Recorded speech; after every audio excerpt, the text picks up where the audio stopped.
Damos la bienvenida, perdónenme, damos la bienvenida al doctor Miguel Arias. Él fue juez y es abogado en libre ejercicio.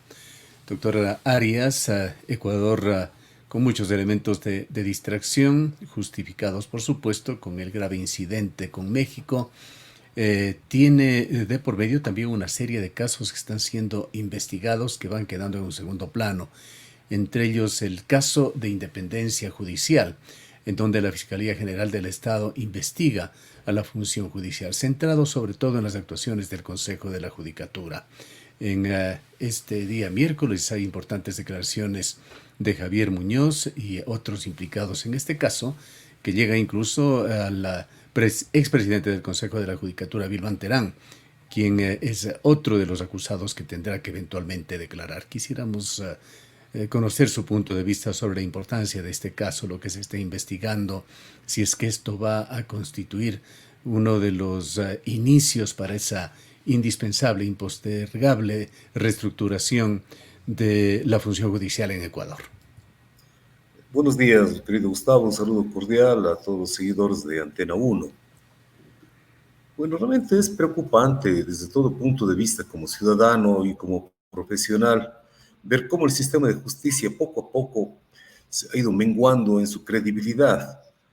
Los estados se han dedicado últimamente a tratar de mantener un sistema de credibilidad en sí mismo, internamente, basados en el principio de seguridad jurídica.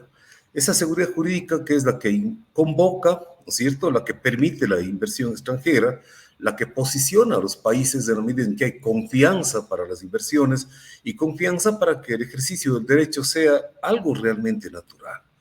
Pero esos principios básicos han sido deleznados por el poder político de turno. Permanentemente se han encargado quienes han tenido en sus manos el poder, se han encargado de menguar, de introducir sus propios principios, es decir, construir su agenda personal de gobernabilidad basada en la toma del poder judicial para sus propios intereses.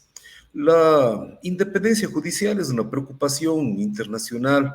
En varios instrumentos internacionales se ha proclamado la necesidad de que los jueces estén absolutamente independientes del poder político y que los estados garanticen de que efectivamente los jueces obedecen a una estructura normativa, que los jueces obedecen un proceso de selección absolutamente transparente y que garantizan efectivamente la tutela judicial efectiva de sus ciudadanos y que garantizan la única solución de los conflictos a través del ejercicio del derecho. Esos instrumentos internacionales han sido creados precisamente por la amenaza que hay por diríamos, por los mecanismos que coyunturalmente se van presentando para afectar la independencia judicial. Uno de ellos podríamos decir la inseguridad jurídica, la inseguridad ciudadana, la inseguridad ciudadana que es prácticamente la causante en este momento del crecimiento de nuestro sistema de pobreza. Nuestro sistema económico cada vez está decayendo, porque a pretexto de combatir la seguridad ciudadana se van implementando medidas económicas que afectan a la población. La subida del porcentaje del IVA tiene ese trasfondo de buscar mecanismos de financiamiento para combatir la inseguridad ciudadana. Entonces, en este momento, prácticamente hablar de jueces independientes es, no sé, es encontrar una perla, porque no hay esa independencia. El poder político se ha encargado de hacer procesos de selección absolutamente amañados, absolutamente irregulares, y de eso ya tenemos largos testimonios de observadores internacionales Claro. que pusieron el dedo en la llaga. Uno de los casos más escandalosos es el de la Corte Provincial del Guayas, pero Quito, liderado además por Wilman Terán, quien con esa ayuda del Consejo de Participación Ciudadana y Control Social, esos nexos, esa permeabilidad, también actuaba a través de Javier Muñoz, que es uno de los que ha realizado declaraciones de este día miércoles, manejaban también los intereses de la justicia. Allí es que nos preguntamos hasta qué punto el resto del país está o estuvo exento de estas influencias perniciosas. La famosa teoría del fruto del árbol envenenado, ¿no?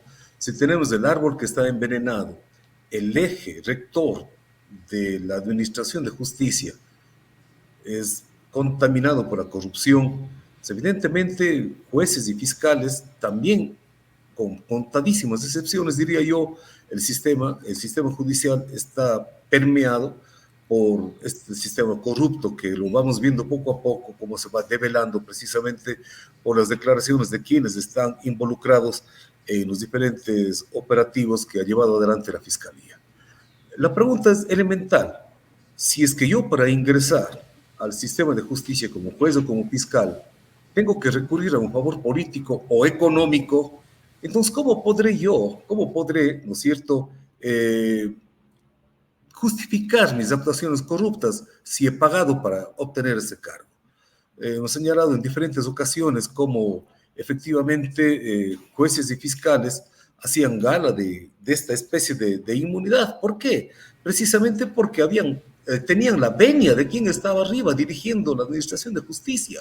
Si el presidente del Consejo de la Judicatura tenía un principio de selección, ¿no es cierto?, diríamos irregular, porque ¿de dónde surgió esa terna para que sea electo?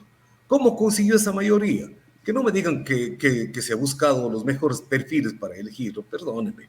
Y luego esa actuación absolutamente temeraria, diríamos, amenazante inclusive, porque él se sentía seguro, se sentía inmune, ¿no?, rodeado de su poder, y ahora sabemos que de dónde emerge ese poder, poder político y poder mafioso también. Entonces, era invulnerable, ¿no es cierto?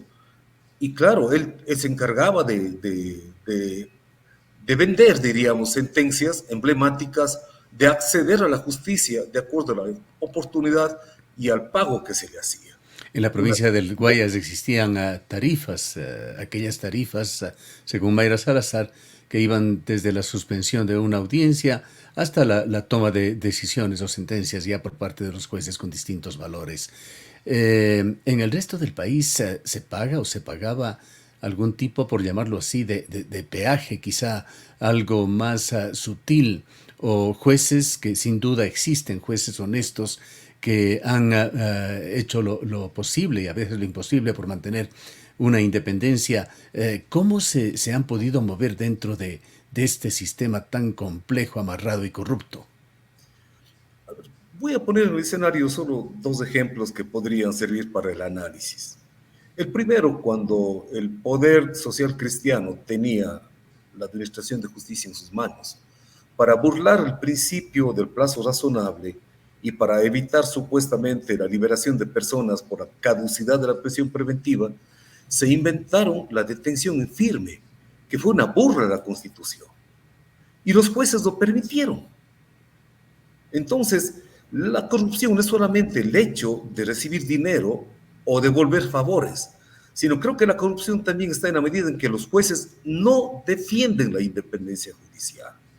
Y tienen que ser estos jueces quienes tienen que enfrentar al poder político, porque esa es su misión. Ellos tienen que ser el contrapeso al poder político, porque son la única garantía de la tutela de los derechos de las personas, de los ciudadanos. Entonces, por ahí comienza ya a debilitarse el sistema de justicia. Jueces genuflexos, jueces que aceptan las decisiones del poder. Otro ejemplo que le pongo en el escenario.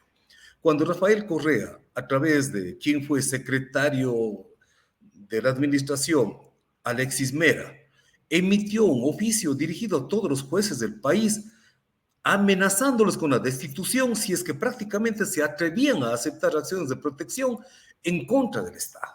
¿De qué independencia estamos hablando? Y las voces de los jueces silenciadas.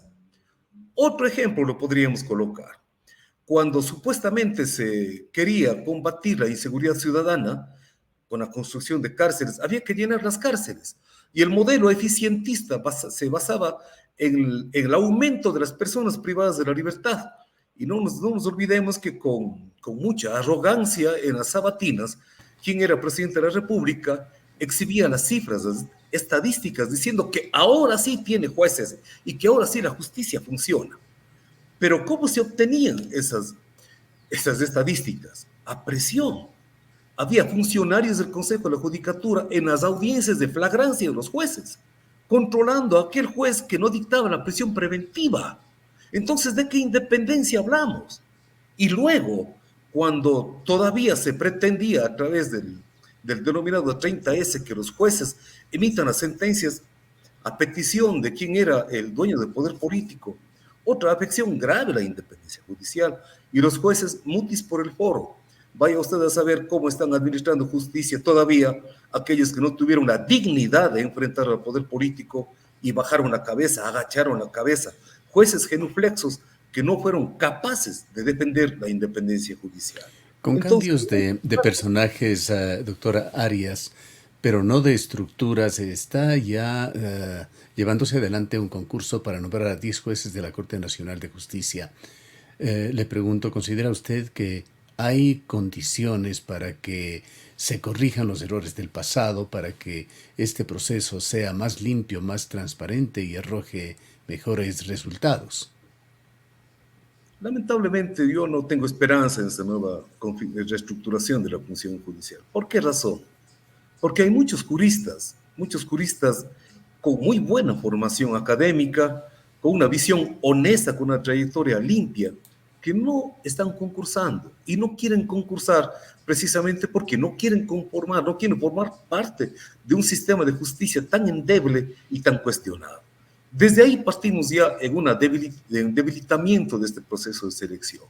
Luego, no se ha contado prácticamente con una socialización grande en el que intervengan las universidades y los sectores de la sociedad que pongan de alguna forma una especie de contrapeso a estos elementos corruptos de selección de jueces. Eso no se ha dado, lo cual me permite sostener que no tendremos una renovación como quisiéramos, ¿no? Con jueces que cumplan su función siendo contrapeso al poder político. Eso es lamentable. La única garantía de contar con un sistema de justicia diferente sería este rato, en este momento, declarar cesantes absolutamente a todos los jueces en el país, absolutamente a todos, y conformar un sistema de selección desde las bases de la sociedad, desde las bases de las instituciones académicas, que estén ellas vigilando, monitoreando para que las mejores personas puedan representarnos a nosotros como ciudadanos en la administración de justicia. Mientras eso no se dé, mi querido Gustavo, no creo yo en la reestructuración que se está dando actualmente, porque el concurso, si bien no puede estar, diríamos, por lo menos con indicios de corrupción, pero el solo hecho de que no se cuente con una participación masiva de los mejores juristas que hay en el país y que sí los hay gente muy formada y muy honrada, para mí ya dice mucho este concurso. Vayamos al producto de tantas aberraciones que ha tenido la aplicación de la justicia aquí en Ecuador, el caso Glass, que por circunstancias coyunturales se ha convertido además en un problema gravitante en el país. Es parte de este conflicto con México. ¿Cómo ve usted la situación del ex vicepresidente de la República? No tiene nombre, Gustavo. Pienso que desde el comienzo lo permitimos. Se vulneraron instituciones básicas como el habeas corpus para, a través de mecanismos fraudulentos, permitir que una persona con sentencia ejecutoriada obtenga su libertad. Ahí fue el primer error del sistema de haber permitido esta aberración jurídica. No hubo un rechazo, más allá de los comentarios, más allá de los señalamientos, pero no pasó absolutamente nada. Después vino otra acción de protección por el mismo Jorge Glass para permitirle que otra vez pueda tener derechos políticos en el país. La sentencia ejecutoriada no permite que ninguna persona tenga derechos políticos y sin embargo a través de una acción de protección lo tuvo.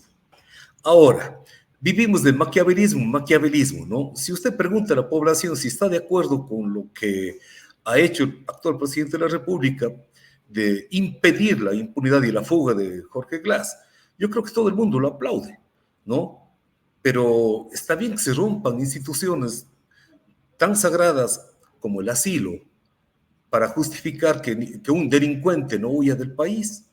Entonces, yo creo que lo de Jorge Glass debe llamarnos a la reflexión a todos, a los jueces que permitimos, por un lado, que el poder político vaya sentando sus raíces y vaya dictando la manera de administrar justicia, a la ciudadanía que no reaccionó ante la evidencia de la manipulación de un sistema de justicia y que ahora lo vemos, una estructura organizacional corrupta de manos de los narcos, de los cárteles de la mafia, los más poderosos del mundo, ¿no? Entonces, culpa y culpa. Ahora, ¿cómo remediar esta situación?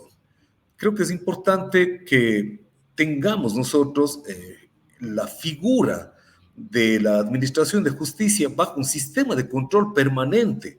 Ahí sí el Consejo de la Judicatura debe justificar su creación y su presencia a través de un monitoreo permanente, una fiscalización permanente y una evaluación permanente de la labor que hacen los jueces. No se puede permitir que un juez que emite una resolución en contra del derecho siga actuando como tal. Eso es imposible en cualquier país civilizado del mundo.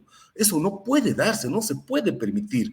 Recordemos nada más la actuación de Baltasar Garzón en España, cuando había vulnerado las normas del debido proceso para vigilar a los miembros de una organización bajo el pretexto de combatir a una mafia que estaba causando muchísimo daño en España.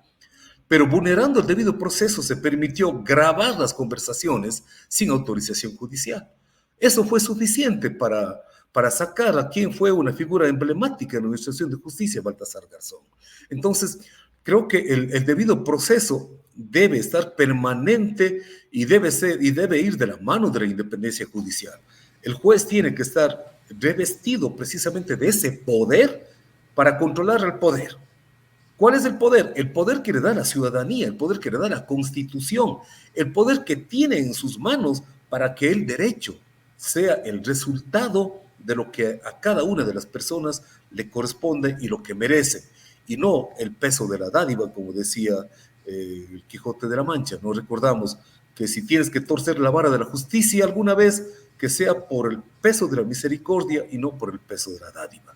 Y creo que nos está faltando. En este esquema, doctor Arias, de gravísima desinstitucionalización del Ecuador, de debilidad de sus instituciones, ¿qué futuro puede tener la función judicial? ¿Considera usted que se puede encontrar de alguna manera formas de mejorarlo y de con esto restaurar también la fe pública en uno de los importantísimos poderes o funciones del Estado? Debería ser el objetivo principal del Estado.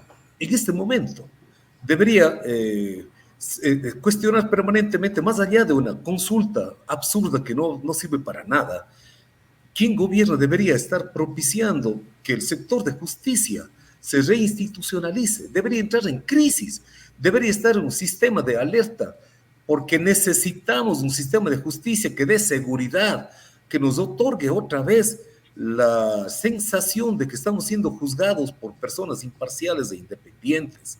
Hay que retomar esta institucionalidad. Pero vemos, lamentablemente, no existe absolutamente voluntad política para propiciar esa reestructuración. El sistema de justicia está en crisis, pero no se hace absolutamente nada para remediarlo. Y creo que es lamentable. Debería más bien propiciarse una especie de mesa abierta en donde participen todas las instituciones de la sociedad para sentar bases de una reestructuración de la justicia que tanta falta nos hace. El poder de los jueces emana de la Constitución, y si un juez no es el contrapeso del poder político, no está cumpliendo su misión. Y si la ciudadanía no tiene confianza en los jueces, entonces se está dando lo que se está dando en cada sector, en cada esquina. Vemos delincuente cogido, será linchado, será quemado. Eso no es un sistema de justicia, pero es la desesperación de una sociedad que se siente desprotegida, que no existe tutela por parte de un sistema de justicia, porque está viendo la corrupción que existe en los jueces, en un sistema de justicia que no controla, que no erradica la inseguridad ciudadana. Entonces no podemos volver al caos, no podemos volver al sistema del bellum humano, el enfrentamiento del hombre contra el hombre, ¿no? Yo creo que John Locke en su momento, cuando sentó las primeras bases del liberalismo en el sistema en el sistema de control social se basaba precisamente en la necesidad de erradicar este enfrentamiento absurdo del hombre contra el hombre, para que sea el derecho, para que sea un tercero imparcial, el poder, el poder de la norma, la que resuelva los conflictos. Ojalá que alguna vez tengamos la posibilidad de retomar las bases institucionales basadas precisamente en esta eliminación del velum humano para que sea el derecho la única fuente de solución de los conflictos de la sociedad. En medio de esto, y para finalizar, doctor Arias, hagamos una autocrítica a lo que sucede en la provincia de la SUAY, cómo se encuentra aquí la función judicial, puede seguir siendo considerada un caso de excepción con el resto del país. Sabemos que en ninguna parte las cosas pueden ser perfectas, que hay excepciones para lo bueno y excepciones para lo malo. Pero ¿cuál es su juicio de valor sobre la justicia en esta provincia? Bueno, yo creo que más bien es un tema operativo, ¿no? Que se dio desde la metida de la mano en la justicia y la imposición de un modelo diferente de gestión, y es lo que está causando el retardo de las causas. Los jueces tienen mucha carga procesal, las audiencias se dilatan, hacen esfuerzos sobrehumanos, pero no alcanzan a resolver las causas en el tiempo que se requiere. No puede una persona privada de la libertad, cuya culpabilidad no ha sido determinada, mantenerse privado de su libertad 8 meses, 9 meses, al borde del año para que sea juzgado. Yo creo que eso es uno de los grandes males. Otro mal, yo creo que también es el silencio que hay en los jueces. Yo creo que con contadas excepciones, diríamos, muy pocos jueces son los que realmente hacen opinión y apoyan a la sociedad en los temas y cuestionan también los problemas que a nivel nacional se dan. Pero yo creo que debería ser un canal de comunicación mucho más ágil, mucho más eficaz, mucho más libre, más abierto. No nos olvidemos que uno de los principios de la administración de justicia es la publicidad en la medida en que la ciudadanía conoce lo que están resolviendo los jueces y cómo lo están haciendo. Yo creo que eso es algo que está fallando en la administración de justicia local. Me atrevo a decir y a afirmar, más allá de una excepción o dos excepciones que puedan existir, no sé si por favores o por dinero, no tengo yo esos elementos, pero más allá de esas dos manchas que existen en la provincia de la SUAY, yo creo que el sistema de justicia todavía es confiable. Las personas que están al frente de la judicatura se esfuerzan por hacer lo mejor. Se ha dicho emblemáticamente que en la provincia de la SUAY hay una excepcionalidad en cuanto a la administración de justicia, y precisamente por eso se colocó como sede de la Escuela Judicial a la ciudad de Cuenca, pero más allá de esa nominación no se ha hecho realmente lo que debería hacerse, que sea el germen de la formación de los jueces aquí en la Escuela Judicial, que funcione como debería, como corresponde, no solamente como nombre, como etiqueta Escuela Judicial, no, tiene que aperturarse y tiene que ir de la mano de la academia para que se forme a los jueces y que los jueces, una vez que ingresan al sistema, sigan especializándose y tengan en sus manos la obligación de generar opinión, de investigar, de crear principios que tanta falta nos hacen. En este momento, por ejemplo, yo no sé por qué los jueces han callado con respecto a una consulta popular de resultado masivo de la ciudadanía que se opone a la extracción, a la actividad minera en las zonas de recarga hídrica. Hubo una consulta popular. La mayoría del pueblo cuencano se pronunció en contra de la minería.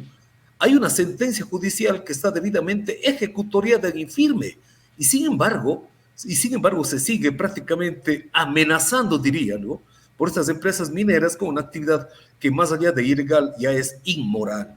Y los jueces no dicen absolutamente nada. Yo creo que esos vacíos son los que tienen que ser llenados con criterios jurídicos, no personales, criterios jurídicos que la sociedad, que la ciudadanía necesite, que tanta falta hace para volver los ojos a la institucionalidad de la justicia en el país. Bien, muchísimas gracias por habernos acompañado. Ha sido un gusto, mi querido Gustavo, un placer. Declaraciones del doctor Miguel Arias, ex juez, abogado en libre ejercicio.